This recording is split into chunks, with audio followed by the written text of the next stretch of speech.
जी मुस्लिम league नून Canada के वफद की कायद मियां मोहम्मद नवाज शरीफ से मुलाकात के मौके पर कायद ओवरसीज मुस्लिम लीग नून इसाक डार साबिक वफाकी वजीर चौधरी आबद शेर अली मौजूद थे। मियां मोहम्मद नवाज शरीफ से मुलाकात में मुस्लिम लीग नून कनाडा के वफद की क़यादत सदर सुहेल अख्तर वड़ैच ने की। चौधरी इरफान गुज्जर सीनियर नायब सदर कनाडा ने इसाक डार और आबद शेर अली से खसूसी मुलाकातें की।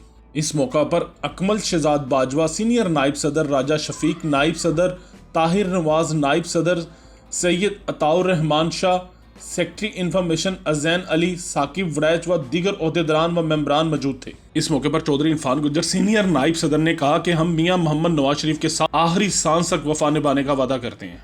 कैमरामैन मोहसिन रशीद के साथ नासिर महमूद, न्यूज़ वर्ल्ड उर्दू, लाहौर।